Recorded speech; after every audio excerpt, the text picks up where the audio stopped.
Hey there, Mr. Thayer from the Syracuse Academy of Science and Citizenship, here with another third grade math lesson. Today we are tackling Module 1, Lesson 14. The two objectives that we want to reach today are we're going to multiply by 4, we're going to do a little skip counting to warm up, and then we'll go through all the multiplication problems times 4. We're going to work on those. And then the second part of this lesson is we're going to use the distributive property to find multiplication facts. Basically what we're going to do is we're going to take an array, a picture, and we're going to kind of fill in the pieces here and look at what we can break down from the array and answer some problems that way. This is going to give us another one of those tools to put in our toolbox in terms of finding answers.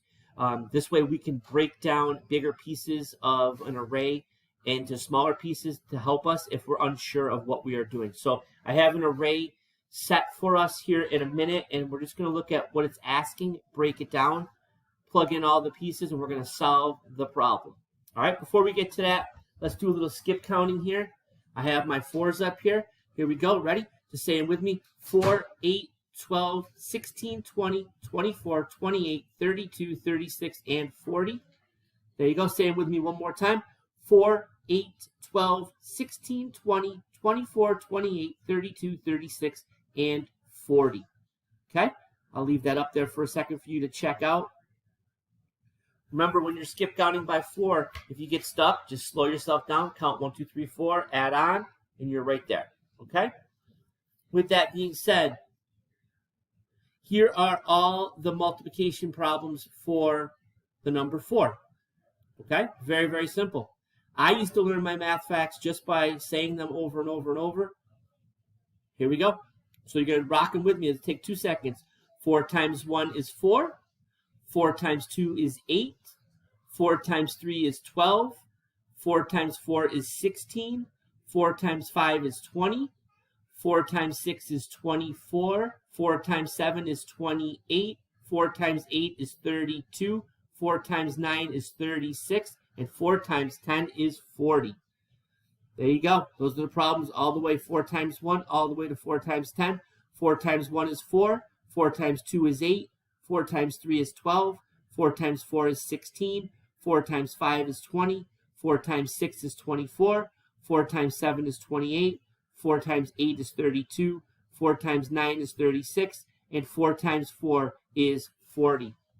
Remember, in multiplication, if we flip-flop those factors, it's still the same answer. 4 times 7 and 7 times 4 still equals 28. So we could flip-flop those factors. You're still going to get the same product when you do multiplication. Okay? There those are again. Practice those. Look at those right there. Also, you might see these in the exit ticket. You could always go back to the video and check out the answers because they're right there for you. All right? All right, it's a quick one today. Let's just take a look at this array. Let's break it down. Let's see what the pieces are, and let's solve the problem. So here's what we have today. We have 6 times 4 equals. Let me turn this here. There we go. We have 6 times 4 equals something. That's what we are looking for. We're looking for that product in that answer, 6 times 4. We might know that right away. Some of us might know 6 times 4. That's okay.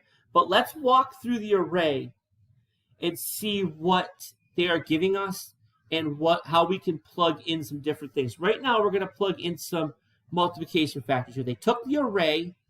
They took this array here. They shaded some, and they left some blank. All right? So let's take a look at the shaded array, the ones that are colored in. So what we could do right here is take rows times columns, and that's going to help us out. All right? So our rows are 1, 2, 3, 4, 5. We have 5 rows. And I put 5 in there. And then how many columns do we have? We have 1, 2, 3, 4. We have 4 columns. So in that shaded area, we have 5 times 4. 5 times 4. Okay?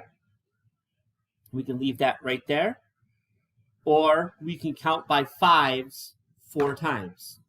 5, 10, 15, 20. And if I count that way, 5 times 4 will give us 20. All right. If we want to go back, we can count the array 1, 2, 3, 4, 5, 6, 7, 8, 9, 10, 11, 12, 13, 14, 15, 16, 17, 18, 19, 20. There's 20 shaded in that array, or 5 times 4 equals 20. Okay? So let's take a look at our array down here that is not shaded. We know we have one row, right? And we have 4 columns. 1, 2, 3, 4. So 1 times 4 is our second part of our array right there. Got it? Okay, and 1 times 4, anything times 1 is going to be itself, so 1 times 4 is going to equal 4. Okay? So we broke down the array, and we wrote 2 multiplication sentences. 5 times 4 equals 20, and 1 times 4 equals 4. And as you can see, I have it written down here. So all we're going to do is we're going to take those next steps.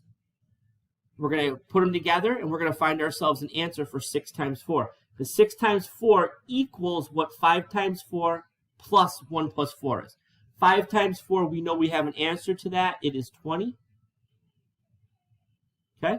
And 1 times 4, we already know the answer to that. That is 4. Okay?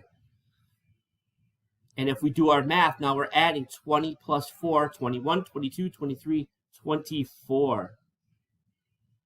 Okay? There is our answer right there. 20 plus 4 gives us 24. All right? That is how many pieces are in this array if we were to count them. If we were to count them, there are 24. There's 20 here, and there's 4 here. 20 plus 4 equals 4. So 6 times 4 equals what all of this equals. So 6 times 4, you guessed it, if I come up here, equals 24. 6 times 4 equals 24. All right? So that is just breaking down an array into its pieces, finding out the multiplication factors, figuring those out, and then adding them up together, and that will give you your answer. A lot of times you're going to see some word problems that are going to give you those. They're going to break the pieces down, and you're going to have to understand that you're going to have to count rows and columns up, and you're going to have to find those factors. Okay? You're going to have to understand what to do when you see parentheses. Multiply things in the parentheses and then add them together. You have to really understand what the parentheses are asking you to do. Okay? And the other key thing that I think that you need to do is make sure you're looking at the symbols that are being used.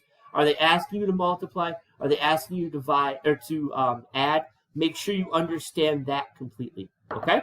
The big takeaway here is understanding multiplying by 4 and skip counting by 4. Really make sure you practice that.